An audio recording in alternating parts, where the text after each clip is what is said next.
Livro do profeta Daniel, temos caminhado nesse livro e hoje será a última pregação neste livro, última reflexão, no capítulo 9. E um livro que nos ensinou muito, né, meus irmãos? Eu aprendi muito, não sei os irmãos, mas eu aprendi demais com a vida de Daniel, relendo mais uma vez, né? Eu já li várias vezes o livro de Daniel.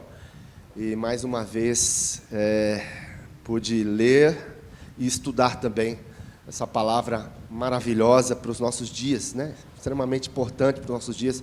Eu quis trazer o livro de Daniel e o estudo sobre a vida de Daniel ali na Babilônia, porque traz justamente aquilo que nós estamos vivendo.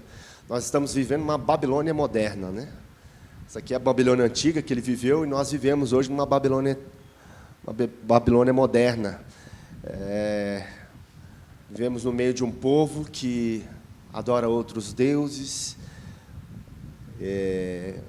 vive para si, vive para satisfazer os seus prazeres, seus desejos, numa cultura totalmente hedonista, egoísta.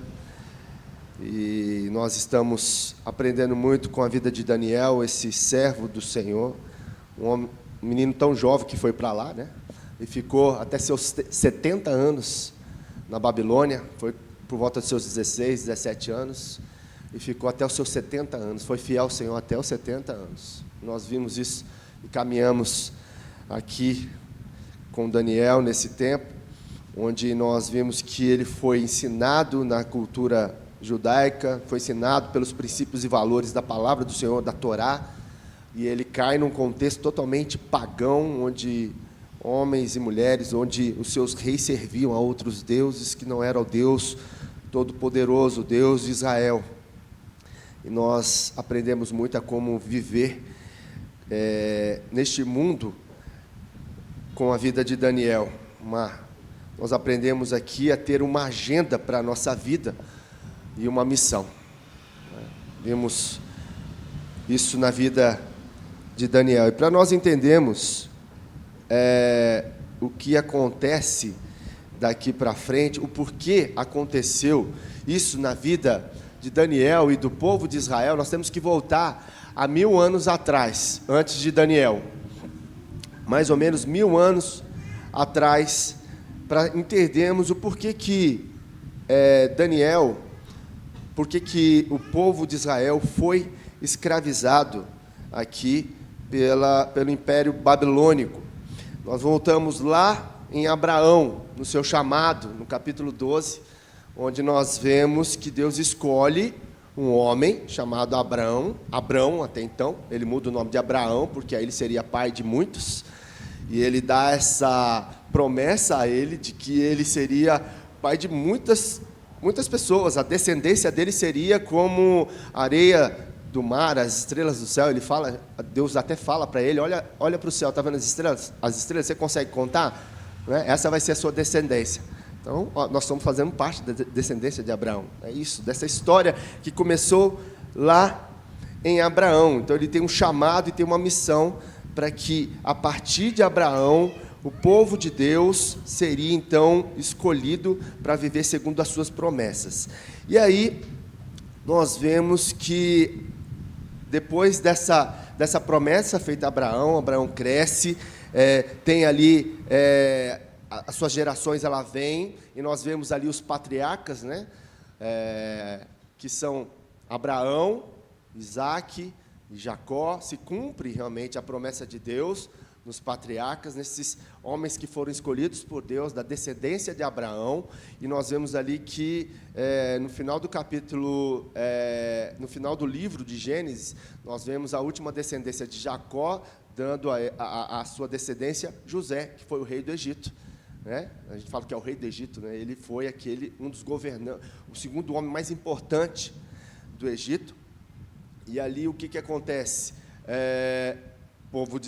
A geração de Jacó, a terra passa por um momento difícil, de seca e de fome, e ali Jacó e toda a sua família é recebido por José no Egito, e ali eles permanecem no Egito, e dali eles começam a viver no Egito. Só que, por um período, né, determinado, acontece de mudar ali o faraó, e esse faraó que assume o trono, ele vê que os israelitas estão crescendo, então ele fala assim, não, vou escravizar esse povo, senão eles vão dominar o Egito. E aí ele escraviza o povo de Israel.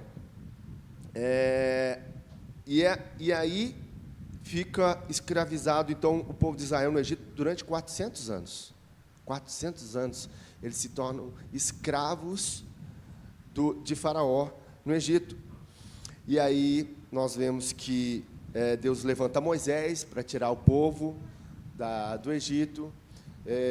Ele tira o povo do Egito, há uma peregrinação no deserto por 40 anos, por conta de uma promessa que Deus deu, que Deus falou a Moisés que tiraria o povo do Egito e levaria para Canaã, uma terra prometida, uma terra que manava leite e mel. Mas era uma terra somente que tinha isso, não era o paraíso. Lá tinha outros deuses, tinha outros povos, tinham inimigos de Israel, mas era uma terra próspera. Mas nessa terra também teria problemas ali de outros povos que não fosse o povo de Israel, que adoravam outros deuses também e que tinham uma cultura pagã. E aí eles conseguem chegar, fazer essa peregrinação por 40 anos, e eles chegam a Canaã. E lá em Canaã eles começam a desfrutar das bênçãos de Deus. Só que é tanta bênção que eles começam a desobedecer a Deus. Né? Eles começam a se afastar de Deus. Isso é um grande problema, né, na vida do homem. Quando tem muita bênção, quando está tudo muito bem, ele esquece de Deus. E foi o que aconteceu aqui com o povo. E esse povo, então, viveu 800 anos em Canaã. E ele se perdeu na idolatria e na desobediência a Deus. Então, o que Deus faz? Então, tá bom. Então, vocês vão sofrer uma disciplina. Vocês vão ser capturados pela Babilônia e vocês vão passar 70 anos lá. Né? Isso é disciplina de Deus na vida do povo.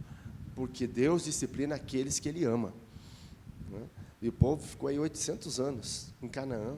E Deus é um Deus misericordioso, um Deus que dá misericórdia, e o povo não se arrepende. Então, peraí, vamos disciplinar. Então, vocês vão ficar cativos por 70 anos na Babilônia. E depois desses 70 anos, o que acontece? Nós vamos ver um novo recomeço. E é esse recomeço que nós vamos ver aqui no capítulo 9, a partir do capítulo 9, que o povo de Israel teria, segundo a promessa de Deus, dada até pelo profeta Jeremias, que passaria 70 anos, e a partir de 70 anos, eles seriam libertos e voltariam para a terra. Deu para entender a história? Até chegar onde nós estamos aqui, no capítulo 9, e algo que nós vamos explanar. Nós vamos trazer o texto aqui, conforme nós fomos falando do texto, versículo por versículo, nós vamos explicando também o versículo para um entendimento melhor a respeito do capítulo 9, que vai trazer algo muito importante para nós, nesse capítulo, que é a oração de Daniel. É uma confissão de Daniel. O capítulo 9 é Daniel confessando diante de Deus os seus pecados e o pecado do seu povo. E ele confessa a Deus o seu pecado e o pecado do povo porque ele tem uma compreensão do que Deus é, de quem Deus é, do que Deus faz. E diante disso, ele pede perdão para Deus. É uma confissão. Então, eu quero que os irmãos percebam que há uma compreensão de Daniel aqui, para que ele faça uma confissão diante de Deus, e assim ele possa viver de acordo com a palavra de Deus, não conforme aquilo que ele pensa ou acha. O capítulo 9 vai falar justamente sobre isso, e nós vamos discorrer sobre ele. Capítulo 9, versículo 1, diz assim: no primeiro ano de Dario, filho de Assuero, da linhagem dos Medos, o qual foi constituído rei sobre o reino dos caldeus, no primeiro ano do seu reinado, eu, Daniel, entendi pelos livros que o número de anos de que falara o Senhor ao profeta Jeremias, que haviam de durar as assolações de Jerusalém era de 70 anos. Então, há uma compreensão aí de Daniel lendo quem? O profeta Jeremias. Ele está lendo o profeta Jeremias e ele tem uma compreensão a respeito da profecia de Jeremias que se cumprira após 70 anos de que o povo seria liberto. Então, Daniel lê o livro de Jeremias, ele percebe, opa, nós vamos ser libertos agora, porque é a profecia, e ela vai se cumprir, deu 70 anos. Essa é a compreensão, e justamente no primeiro ano do rei Dario. Ele tem essa compreensão, e essa compreensão é dada pelas Escrituras. Acompanhe comigo, Jeremias 29, 10 a 13, que vai falar justamente isso. Jeremias 29, de 10 a 13.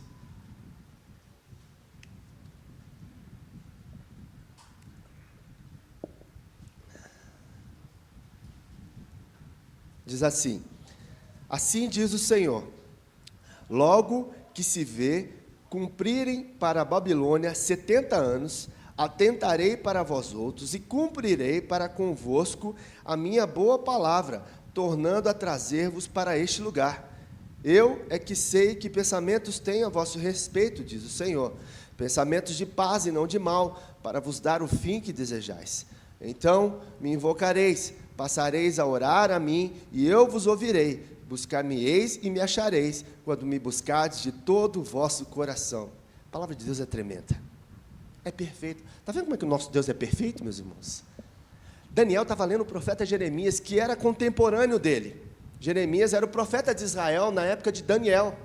E ele profetiza isso, só que ele vive por um tempo, e ele morre, Daniel continua vivendo. E ele vai no profeta e ele lê isso. Ele lê justamente o que nós estamos lendo aqui. É isso que Daniel lê. E ele então compreende que a promessa de Deus iria se cumprir e que o que Deus queria para o povo era coisa boa. O que diz o versículo 11: eu tenho pensamentos de vocês de paz, não é de mal, eu não sou um Deus mau para você, apenas estou disciplinando vocês pela rebeldia, pela idolatria que vocês caíram, pela separação que vocês fizeram. Vocês buscaram a outros deuses, vocês me desobedeceram, e o que eu estou fazendo com você é coisa boa. Eu estou corrigindo vocês para que vocês me busquem. Não é isso que diz o versículo 12? Porque se vocês me invocarem, se vocês passarem a orar a mim, eu vou ouvir vocês. Se vocês me buscar, vocês vão me achar, quando me buscardes de todo o coração. De todo o coração. Jeremias lê isso, e aí o que acontece lá? Volta lá, Daniel capítulo 9. Ele lê essa promessa de Deus, essa profecia de Daniel, e o que ele faz no versículo 3 e 4? E aí ele ouve essa promessa, e o que ele faz? Então eu voltei o rosto ao Senhor Deus, para o buscar com oração e súplicas, com jejum e pano de saco e cinza. Orei ao Senhor meu Deus e confessei. Que coisa linda! Que coisa linda! Vocês estão comigo, meus irmãos? Olha, ele lê a profecia, ele lê a promessa, ele lê a profecia, e o que ele faz? Ele obedece. Porque o que diz lá em Jeremias? Que se me orar, se me buscardes, se me buscar de todo o vosso coração, se suplicar, se me orar, eu vou atender vocês. E Daniel vai e obedece. Ô homem obediente. Ah, se a igreja fosse assim. Ah, se eu e você fôssemos mais obedientes ao Senhor. Nós sofreríamos mesmo. Você sabia disso? Se eu e você fosse mais obedientes ao Senhor, nós íamos sofrer menos. Sabe, a Bíblia diz, Deus diz assim ao profeta Ezequiel: o meu povo sofre por falta de conhecimento. Se me conhecesse, não ia sofrer tanto. Se me conhecesse e obedecer se me conhecesse e obedecesse a quem, aquilo que eu falo, ia sofrer menos. Muitas vezes os cristãos, o Filho de Deus, eu e você, sofremos porque nós desobedecemos ao Senhor. E Daniel tem uma prática de não querer sofrer à toa. Ele não quer sofrer à toa. Ele quer obedecer ao Senhor. E se ele obedecer ao Senhor, ele vai ter bênção. Não é isso? O que um pai mais gosta de um filho? O que você, como um pai, gosta mais que um filho faça para você? Que ele te obedeça. Você vê um filho te obedecendo, você fica, nossa, coração alegre, não fica? Você vê um filho obedecendo a sua palavra, aquilo que você orienta, é bom demais. Assim é Deus. Assim é Deus. E a gente sempre fala assim, meu filho, se você não obedecer, você vai sofrer. Você vai sofrer na vida. Obedece. Obedece a Deus. Você vai sofrer menos na vida. Então, Daniel, ele tem essa compreensão a partir das Escrituras. E ele se volta a Deus. É o que ele faz. O que ele faz? Ele se volta a Deus. E ele se volta a Deus de que forma? Com orações e súplicas, em jejum e pano de saco, coberto de cinza. Sabe como é que Daniel vai para Deus? Na humilhação. Ele bota a cara no pó. Ele se humilha diante de Deus. Ele fala, Deus, tem misericórdia de mim. Eu sou um pecador, eu sou miserável, eu suplico ao Senhor, ele jejua, ele faz todas as formas de humilhação, de temor e tremor diante do Senhor. Ele ora, ele suplica. O que é a súplica? É o desespero por Deus. Isso é súplica. Todas as vezes que você olhar a palavra súplica na Bíblia, é o desespero de uma pessoa para Deus. Você já viu uma pessoa desesperada? É isso que significa a súplica diante de Deus. Ele está desesperado diante de Deus. O jejum, o que é o jejum? É você tirar o alimento do seu dia, que é algo vital para que eu e você sobrevivamos, não é? Então, quando você Jesus, você está dizendo para Deus assim, eu tenho fome do Senhor. Eu tenho fome de Ti, por isso que eu estou jejuando. É isso que, olha o temor, olha a vontade que Daniel tem de ser próximo de Deus, de ser íntimo do Senhor. E nós vemos o quanto que Deus usa Daniel, o quanto que Daniel é abençoado. Nós vimos isso em todo o livro, como que Deus abençoou Daniel, coloca ele como governador, como um dos principais ali da Babilônia, livra ele da cova dos leões, dá revelações de sonhos para ele, de visões. O homem é humilde. Por quê? Obedece a Deus, porque teme a Deus, porque quer o Senhor. Uma coisa que a gente tem que orar, eu tenho falado isso para os irmãos, a gente alimento a gente tem de sobra, aqui onde nós vivemos. Nós temos Bíblia de várias versões, internet, você mesmo pode buscar no YouTube, e você tem N pregadores bons, reformados, não precisa nem vir para a igreja, né? Eu falo o fato de você não vir na igreja, isso não é bom, porque é importante. Eu estou falando no sentido de você ter material, de você ter boas pregações, estudo na palavra de Deus, não ter desculpa assim, eu não tenho como aprender a palavra do Senhor. Nada substitui a congregação, nada, né? Nada substitui a assembleia solene, né? O corpo unido, louvando, adorando ao Senhor, neste momento, com a ceia do Senhor, em louvor e adoração. Isso é importante para o crescimento do corpo de Cristo, para o crescimento individual também. A necessidade que temos do corpo de Cristo é ser importante. O corpo não fica desconectado. Você fica longe do seu pé? Você fica longe da sua orelha?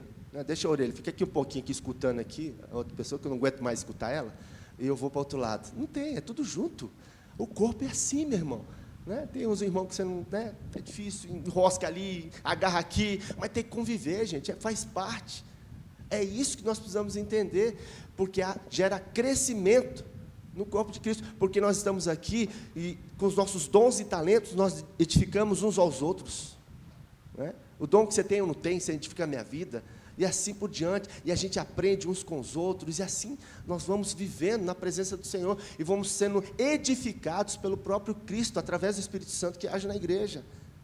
Esse é o corpo de Cristo, e Ele é o cabeça, Ele é o cabeça, a importância que nós temos. Então, quando eu me refiro a tantas coisas que nós temos hoje de bom, é muita coisa que a gente tem, ainda fora daqui, você tem um arsenal, né, de banco teológico bom, né? Tem muita coisa ruim na internet, né? Você tem que saber também o que você ouve. Muita coisa ruim, mas muita mesmo. Então, você tem que filtrar lá, para você pescar peixe bom. A gente sabe, né? O que tem, e a gente tem que tomar muito cuidado com isso, não ser levados por ventos de doutrina ou por tantos pregadores que a gente vê aí. Então, o cuidado que a gente deve ter em relação a isso. Mas nós vemos, então, meus irmãos, diante de tudo que a gente tem comida de sobra. Agora, o que a gente tem que orar a Deus? Deus, me dá fome e sede. Que se você não tiver fome e sede, você não vai comer, você não vai se alimentar de Deus, da palavra do Senhor, não é? Você consegue comer mais quando você está satisfeito? Não, chegou satisfeito, acabou. Então, se a gente está cheio, a gente não vai comer. Então, a gente tem que pedir, Senhor, gera fome e sede da Tua palavra, de buscar mais o Senhor, de estar juntamente com os irmãos, gera fome e sede. É isso que nós precisamos entender, e é isso que Daniel buscava. Então, o que ele fez? Ele se voltou para o Senhor. Como ele fez? Com orações, súplicas e jejum e pano de saco coberto de cinza. Ele orou. E por que fazer? Ele orou ao quê? Ao meu Deus. Ao meu Deus. Ele ora ao Deus dele. Ele centraliza a oração no Deus dele. É isso que ele fez. Então, nós vemos aqui que Daniel, ele tem uma compreensão das Escrituras e ele faz essa aplicação na vida dele. Prática, ele aplica de forma prática. Meus irmãos, eu tenho falado outra coisa aqui também, só informação não gera transformação. Vou repetir, só informação não gera transformação. Quando você tem uma informação, você precisa ter uma atitude de coração para que você venha a ser transformado por essa informação que você tem. Você está tendo uma informação aqui a respeito da palavra do Senhor. Se você fechar o seu coração, se você não escutar, apenas ouvir, não vai adiantar. O que é ouvir? Você entra por aqui, sai por aqui. Escutar, entra por aqui, você internaliza. Aí eu preciso... O que eu vou fazer com essa palavra? Eu vou aplicar ou não vou? É o que Daniel fez. Ele ouviu, ele leu a palavra e ele aplicou. Não, eu vou aplicar isso. Eu vou abrir o meu coração para executar isso. E é isso que nós precisamos fazer. Então, nós estamos cheios de informação aí, não estamos? Mas nós precisamos o quê? Abrir o nosso coração para que gere transformação. A importância que nós devemos dar, aquilo que nós ouvimos, que vem da palavra do Senhor, é abrir o nosso coração e dizer, Senhor, transforma-me, muda-me, porque por mim mesmo eu não consigo me mudar. Eu não consigo me transformar. Quem pode te transformar, quem pode mudar é só o Espírito Santo de Deus. É só Ele que pode transformar. É só Jesus, o meio do Espírito Santo. É só Ele. A obra é do Espírito Santo. E você precisa, então, abrir o seu coração para isso. Nosso coração duro, às vezes, né? Não permite, não, isso aqui eu não quero mudar, por causa de orgulho, por causa de soberba. Por isso, nós precisamos ter um coração quebrantado. Mesmo coração de Daniel aqui, é isso que nós precisamos fazer. E ele reconhece um erro. Qual é o erro que ele reconhece? Ele vai reconhecer um erro cometido. Porque no final do versículo, na parte A do versículo 4, o que ele diz? Orei ao Senhor meu Deus, e o que ele faz? Confessei. Ele confessa, ele reconhece um erro cometido. Eu sei que é muito difícil para nós dizer, eu estava errado. É uma as duas frases mais difíceis que a gente tem para dizer é, eu estava errado, eu te perdoo. Ou você acha fácil? Alguém acha fácil aqui? Se você achar fácil aqui, você vai ganhar uma estrelinha aí de parabéns. Eu estava errado e eu te perdoo. Sabe por quê? Porque a gente tem um coração muito duro, a gente é orgulhoso, a gente é difícil, a gente não é mole, não. E Daniel nos mostra aqui que ele confessa. O erro nem era dele. O que Daniel fez aqui no contexto? Você viu algum erro de Daniel aqui no livro? No livro não trata, ele pode ter errado, mas não trata. Quem que errou? Povo. Mas ele fala, eu vou confessar. Ele coloca como mediador do povo. Confessei. eu também estou no pacote. É a mesma oração de Neemias, nós estudamos Neemias aqui, né, um tempo atrás. Neemias, quando ele ora a Deus pela reconstrução dos muros de Jerusalém, antes dele ir reconstruir, ele ora e fala assim, ó, nós pecamos contra o Senhor, nós erramos, perdoa-nos. Neemias nem estava no negócio lá. Olha a humildade, olha, você está vendo? Como que a gente precisa aprender? Né? Como que a gente precisa se humilhar? E é importante nós sabermos disso, porque a palavra de Deus fala, os humilhados, aqueles que se humilham, serão exaltados. A Bíblia fala sobre isso. E aqueles que se exaltam, serão humilhados. Deus resiste ao soberbo, mas dá graça ao humilde. Dá graça. Deus, mas eu vou me humilhar na frente do outro. Não importa, você pode se humilhar na frente dos outros, mas Deus vai te honrar, Deus vai te exaltar. Você quer ser exaltado pelo homem ou por Deus? Quem que você quer? Você quer os confetes, né, as luzes, as câmeras do homem, ou você quer ser exaltado por Deus?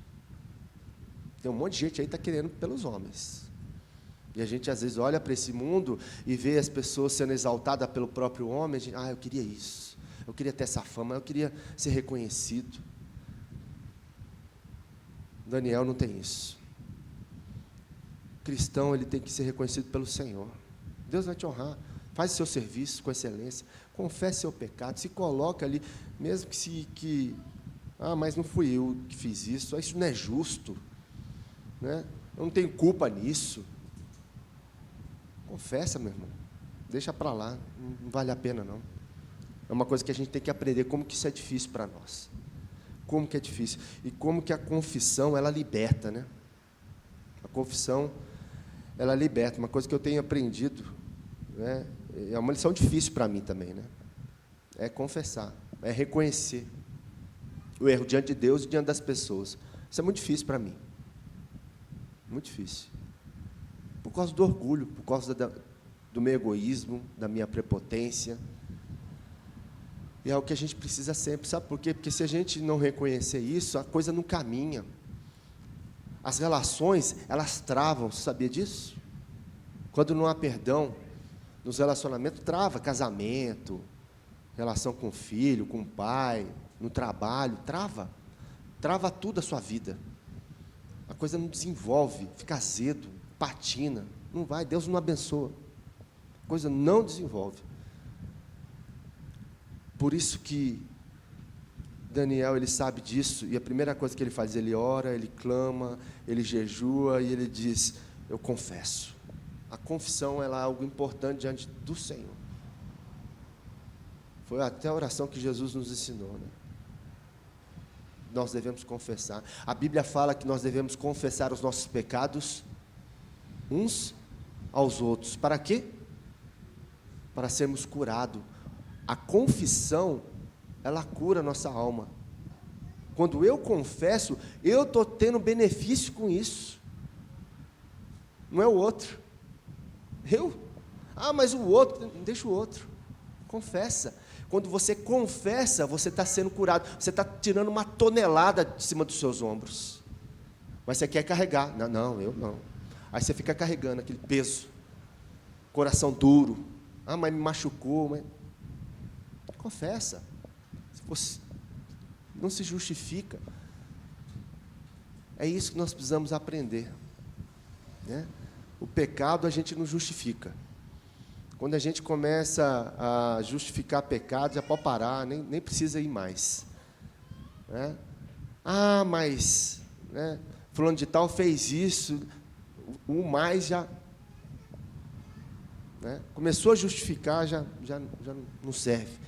Então, dá a cara a tapa, né? Se coloque e confesse, assim como Daniel o fez, e nós vamos ver, você vai ver a bênção de Deus na sua vida, em todas as relações, porque senão vai travar, e é algo que Deus precisa trabalhar no nosso coração. Como que isso é difícil? Eu tenho orado falando assim, Senhor, abre o meu coração para que isso aconteça. Eu quero abrir o meu coração para o Senhor trabalhar, porque eu tenho um coração fechado. Eu tenho um coração fechado, porque eu sou orgulhoso, eu sou egoísta. Eu preciso abrir o meu coração para Deus trabalhar na minha vida. Porque senão Deus não vai trabalhar. Eu preciso confessar meu pecado diante de Deus, confessar meu pecado diante do outro, para que assim Deus me cure, para que eu seja livre, não escravo. A confissão traz libertação, porque ela traz cura para a nossa vida, e cura para os relacionamentos. Dizer que o tempo é o melhor remédio, mentira. O melhor remédio é a confissão. Tempo não cura nada, só piora. O que cura é confissão, é arrependimento, é humilhação. Isso cura. Agora, tempo não cura não. Tempo não cura não. Tempo cura quando eu confesso. Quando eu confesso, quando eu me abro, como eu me derramo, quando eu me quebranto, aí o bálsamo vem, né? O Espírito Santo começa a trabalhar no meu coração. Aí o tempo trabalha a favor. Porque aí é o Espírito Santo que vai curar. É o Espírito Santo que vai tratar, vai trabalhar. É isso que nós precisamos entender. É isso que Daniel entendia.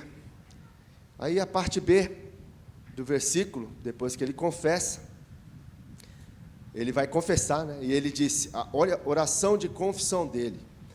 A oração de confissão de Daniel é um poema. No hebraico, aqui, é um poema. Ele vai até o versículo 8 de confissão. Na verdade, não é um poema, é uma poesia. E ele vai trabalhar, então, nessa oração. É uma poesia linda, é linda. Nós vamos trabalhar um pouco ela. Ele disse, Senhor, Deus grande e temível, que guardas a aliança e a misericórdia para com os que te amam e guardam os teus mandamentos. E ele continua, temos pecado e cometido iniquidades, procedemos perversamente e fomos rebeldes, apartando-nos dos teus mandamentos e dos teus juízos. Quando nós voltamos aqui no versículo 4, nessa primeira confissão dele, nós vemos aí que ele declara a grandeza de Deus. E ele fala dessa aliança de amor com todos aqueles que te amam e obedecem os teus mandamentos. O amor gera obediência. E essa obediência é a base da aliança que Deus faz conosco. É a mesma aliança que ele fala lá em Deuteronômio capítulo 6, versículos de 4 a 6, que diz assim, ouça, ó Israel, o Senhor, o nosso Deus, é o único Senhor. Ame o Senhor, seu Deus, de todo o seu coração, de toda a sua alma e de todas as suas forças. Que todas essas palavras que hoje lhe ordeno estejam em seu coração. É o amor que Deus quer.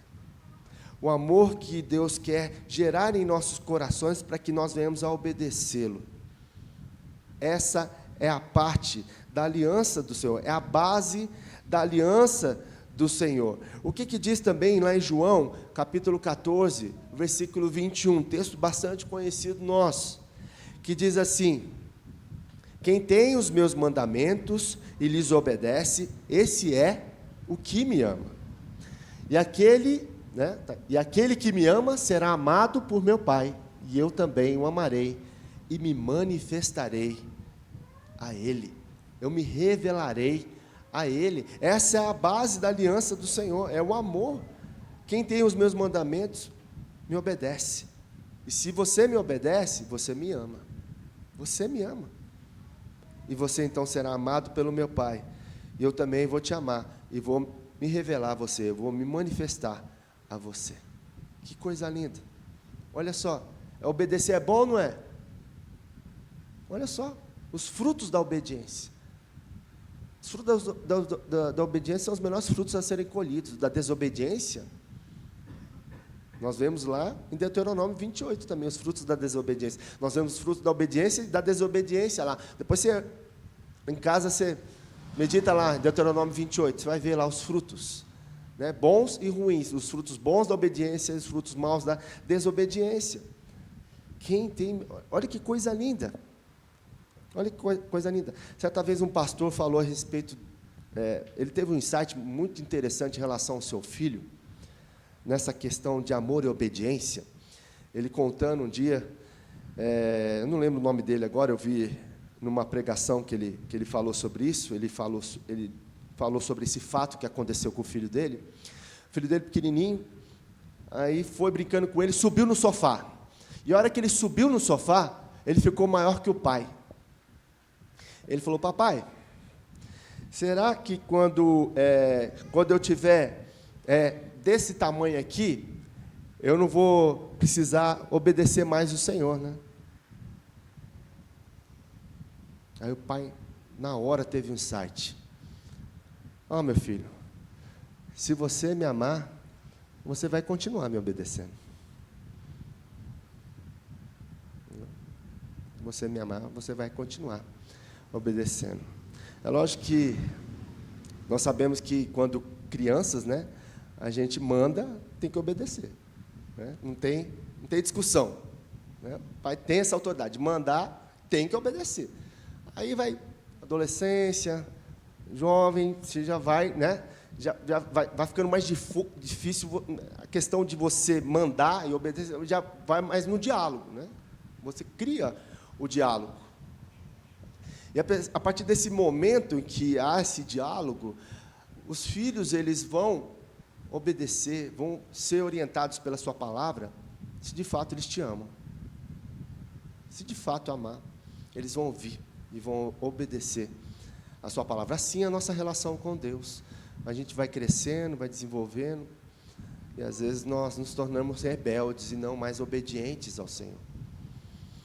E quando nós obedecemos, isso é claramente fruto do nosso amor pelo Pai. Quando eu e você obedecemos a palavra do Senhor, nós estamos dizendo, nós amamos o Senhor. É isso que a palavra diz. É isso que o texto diz aqui no versículo 4. É justamente sobre isso que nós lemos aqui, e essa é a oração de confissão, é a abertura da confissão de Daniel aqui em relação a Deus. E o texto continua no versículo 5, que eu li aqui antecipadamente, e do 5 até o 8, ele vai fazer 6 afirmações. E essas 6 afirmações, elas são afirmações duplas, explico.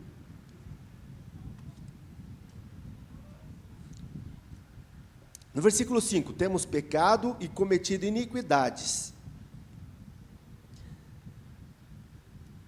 Temos pecado e cometido iniquidades. Procedemos perversamente. Temos cometido pecado. E o que ele está dizendo em iniquidade? Essa questão de iniquidade aqui, ele está dizendo que nós somos culpados. Eu cometi pecado e eu sou culpado. O outro texto, continua o texto. Temos pecado e cometido iniquidade, procedemos perversamente e fomos rebeldes. Procedemos perversamente e fomos rebeldes. O que ele diz com isso? Temos sido ímpios e rebeldes. Nós somos rebeldes em relação à sua palavra. Nós nos rebelamos contra a sua palavra. O outro, apartando-nos dos teus mandamentos e dos teus juízos. E não demos ouvido aos seus servos, os profetas. Não ouvimos a sua palavra, que em teu nome falaram os nossos reis, os nossos príncipes e nossos pais, como também a todo o povo da terra. A todo o povo da terra. Nós vemos aqui que, eu não vou explanar essas 6 afirmações, mas nós vemos que ele afirma a distância, o erro, o pecado, a rebeldia em relação a Deus, duplamente. Ele fala uma coisa e basicamente repete com a outra frase. dizendo: Senhor, nós erramos com o Senhor, nós queremos pedir perdão, nós fizemos coisas que desagradou ao Senhor, nós somos rebeldes ao Senhor, nós não ouvimos a sua palavra, nós não ouvimos os antepassados do teu povo, não ouvimos os nossos líderes, não ouvimos os nossos reis.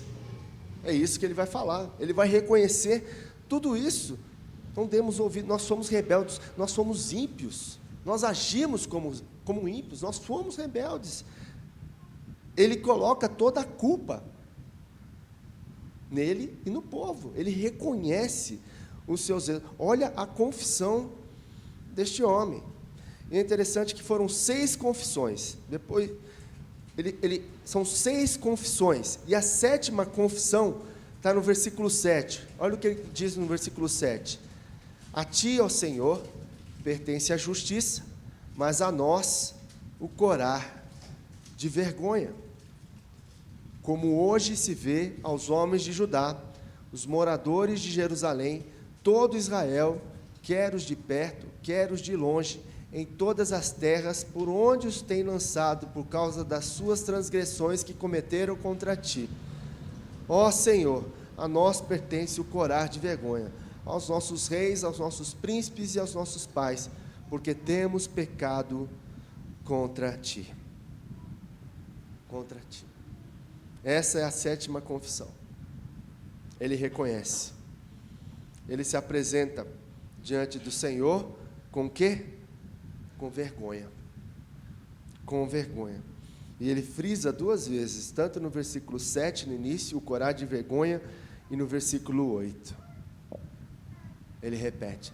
Por que ele repete? Porque ele está dando ênfase à vergonha dele. Todas as vezes que há uma repetição em algum texto, é uma ênfase, dizendo assim: esse é o ponto que eu quero dizer diante do Senhor. Eu estou envergonhado pelo que eu fiz. Essa é a vergonha. O pecado, meus irmãos, para o crente tem que trazer vergonha. Se não traz vergonha, está alguma coisa errada. Ou você está cauterizado pelo pecado, e se você é filho, Deus vai tirar essa cauterização uma hora, publicamente. Deus vai fazer alguma coisa para que isso venha, para que a ficha venha cair. Foi o que ele fez com Davi, não foi? Davi pecou contra Deus, né, com Betseba. Ele ficou quase 1 ano sem confessar o pecado dele. O que Deus fez? Mandou o profeta na casa dele, botou o dedo na cara dele, falou: você está errado. Aí Davi, nossa. Então Deus, ele move a situação para os filhos dele reconhecer o pecado. Então, quando nós não reconhecemos o pecado, quando está tudo certo, está pecando, está beleza, não tem culpa, não tem nada, meu irmão, a gente tem que desconfiar se nós somos cristãos ou não. Porque se nós somos cristãos, nós temos o que dentro de nós? Que mora o quê? Quem mora dentro de nós? Nós somos templo de quem? Do Espírito Santo. Então, ele vai incomodar. Onde tem o Espírito Santo e pecado convive junto? Não. Então, veio o pecado, o Espírito Santo vai acender a luzinha vermelha lá, ó, você precisa confessar, você está errado. Deus mostra várias situações, ele vai te mostrando, Deus é rico em misericórdia, ó, confessa, você está errando, você está andando por um caminho que não é, você está fazendo coisa que não agrada, ó, aí você continua, uma hora, Deus ele vai te apertando, uma hora, vai quebrar a sua serviço. E aí, Daniel, ele já reconhece, falando: Deus, tenha misericórdia de mim. Ele confessa. A melhor coisa é confessar. Confessa. E Deus é rico em misericórdia, em amor. Ele vai te perdoar. Ele vai te abençoar. A consequência, Deus não tira. Mas o perdão Ele te dá. Ele te dá. E é isso que Deus faz conosco. É isso que Daniel faz diante do Senhor. E aí o versículo 13 diz assim: como está escrito na lei de Moisés, todo este mal nos sobreveio, apesar disso, não temos implorado a favor do Senhor, nosso Deus, para nos convertermos das nossas iniquidades e nos aplicarmos à tua verdade. Olha só o que Daniel faz. Ainda assim não temos buscado o favor de Deus, ainda assim não temos implorado o favor do Senhor. Deus está mostrando, Deus está trazendo, e mesmo assim a gente continua com a serviço dura, o que eu acabei de falar aqui. Deus está disciplinando e o caboclo continua resistente. Você conhece alguém assim? Conhece? Deus está lá, está mostrando, não vai, a vida emperra, Deus, né, botando a mão e o caboclo continua ainda. É isso que o texto está dizendo aqui. Duro de serviço. E a palavra de Deus fala que o duro de serviço, a hora que Deus quebrar, vai quebrar de uma vez, vai arrebentar no meio, para ele voltar. Ele é o nosso pastor. Eu estou falando que a disciplina do Senhor, ela vem para os filhos. Para aquele que não é filho, já está entregue no pecado. É isso que a Bíblia fala. Mas o bom pastor, dependendo da ovelha, eu já falei isso aqui, né? Ele vai lá, pega, e aquela ovelha negra, né? Aquela rebelde, ele vai lá, desloca a pata dela, bota ele no aprisco. Está saído demais. Deus às vezes faz isso com a gente, dá uma ferida lá na pata, para a gente parar de andar mais para frente. Não foi isso que ele fez com Jacó lá, feriu a coxa, estava lá, aí deu um sossego nele lá, quieta aqui. Deus às vezes dá uma quieta a nós, para a gente parar, refletir, se quebrantar. É isso que Daniel está colocando aqui. Tem um agravante e o povo continua.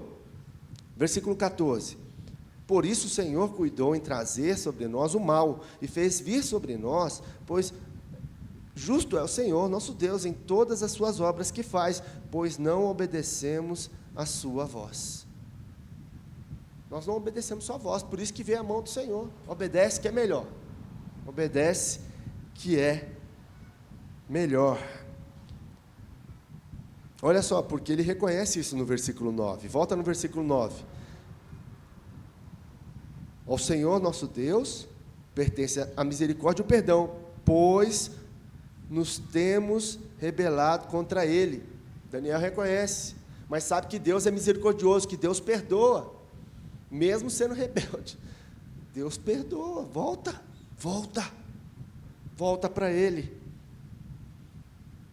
Versículos 17 e 18.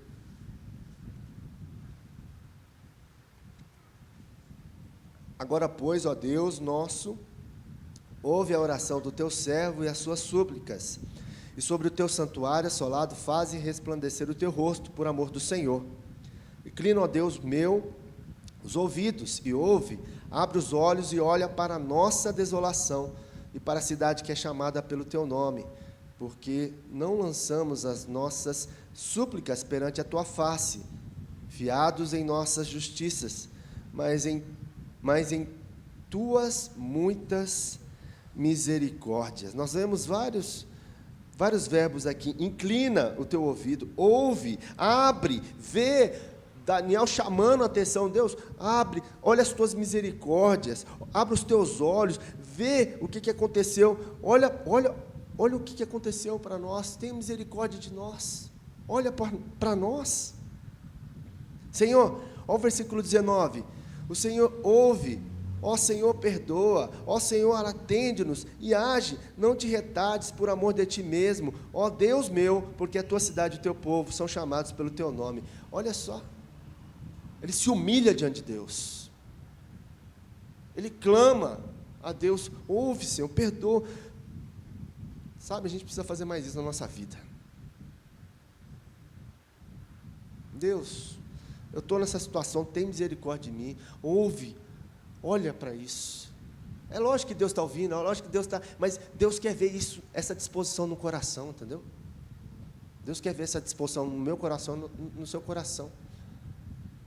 Essa abertura, esse clamor, esse desejo de mudança, de transformação, de restauração. É isso que Deus quer ouvir de nós. Deus quer ouvir isso. Ele está esperando isso. Está esperando isso de você e de mim, do seu povo. O Senhor ouve, o Senhor vê e age. O Senhor perdoa. É interessante, meus irmãos, concluindo, que o capítulo 8, depois você pode ler em casa, 10, 11 e 12, vai falar sobre profecias. E o centro das profecias, sabe quem é? Jesus. É Jesus. O povo volta, mas a visão que o povo vai voltar, né? Porque você vê que termina aqui a oração de Daniel, e logo após essa oração, o que vai acontecer? O povo vai retornar. Voltou. Deus ouviu, Deus viu, volta. Mas o mais importante aqui é a visão que ele tem a respeito de Jesus, sobre Jesus, no futuro, que são os capítulos 8, 10 até 12. É sobre Jesus que nós estamos. É sobre Jesus que nós vamos nos alimentar agora, a ceia dele. É o corpo, é o sangue, representado pelo pão, pelo cálice. É nesse momento que nós, diante de Deus, diante de Jesus, nós reconhecemos quem nós somos e o que Ele fez por nós. O que Ele fez por nós. Então é o momento de você voltar, de se arrepender, de compreender as Escrituras. O Senhor está falando comigo e com você aqui. É o Espírito Santo que faz, é o Espírito Santo que fala, é o Espírito Santo que transforma. A palavra está sendo falada aqui, é o Espírito Santo que faz a obra. E é você que vai ter que responder. Como está a sua vida diante do Senhor? Como está o seu coração? Seja sincero, como Davi foi no Salmo 139. Senhor, sonda o meu coração, vê se há algum caminho mau e guia-me pelo caminho da vida, da eternidade. Eu não quero viver nesse caminho da morte, não. Eu não quero viver segundo o meu coração, eu quero viver segundo a sua palavra. Esse é o entendimento que nós devemos ter a respeito da palavra do Senhor. Esse é o momento. Como está a sua vida? Como está o seu coração? Você só vai confessar, você só vai se arrepender se você compreender o que o Senhor está falando através da palavra dele. E assim, você abre o seu coração e confessa, e se humilha, e diz: Senhor, eu sou um miserável, eu sou um pecador, eu sou, como diz Jacó, né, o vermezinho de Jacó.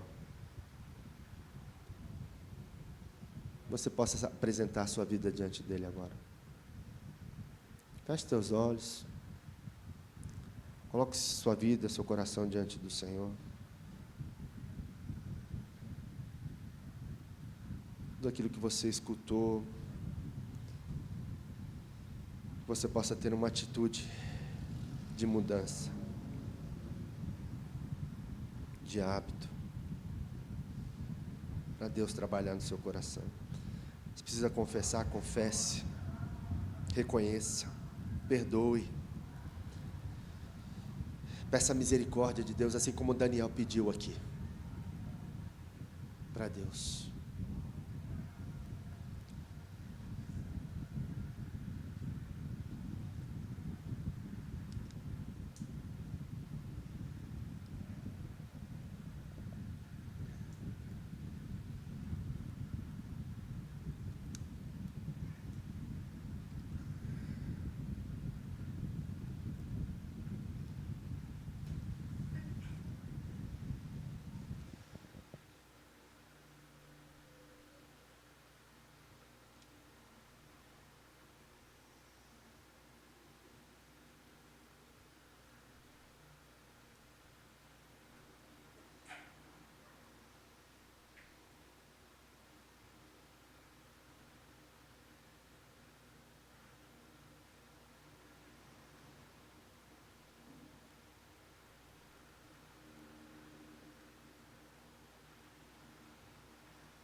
Senhor, diante da Tua palavra, lida aqui meditada, nós reconhecemos que somos pobres e necessitados, carentes do Senhor, da Tua glória, do Teu poder. Diante dessa palavra, nós queremos dizer ao Senhor que o quanto que nós precisamos do Senhor. Queremos declarar a nossa dependência, total dependência do Senhor, Pai. O Senhor conhece a nossa estrutura, sabe que somos pó, limitado, pecadores, egoísta, orgulhoso, duros de corações. Senhor, ouve, escuta o nosso clamor, Senhor. Tem misericórdia de nós. Ajuda-nos nas nossas fraquezas, Senhor. Mais uma vez o Senhor fala conosco através da Tua palavra. Isso é amor, isso é amor. Isso é misericórdia, isso é graça. Isso é perdão. Mais uma vez o Senhor está derramando tudo isso sobre nós. O que faremos com isso, Senhor? Ajuda-nos, Pai. Diante de tudo que nós aprendemos com a Tua palavra, quebranta o nosso coração, Senhor. Até nós temos dificuldade de quebrantar o nosso coração. Nós temos dificuldade de quebrantar o nosso coração, por isso quebranta o nosso coração. Quebranta. Ajuda-nos, Senhor. É o que te pedimos. Não nos deixe cair em tentação, não nos deixe ensimesmado, livre de nós mesmos. Nós pedimos ao Senhor, livra-nos de nós mesmos, nosso coração que é mau. Senhor, ajuda-nos, Senhor, ajuda-nos. É o que te pedimos em nome de Jesus. Nós queremos confessar o nosso pecado diante do Senhor. Ouve, tenha misericórdia de nós. É o que te pedimos em nome de Jesus, Pai, diante da ceia do Senhor.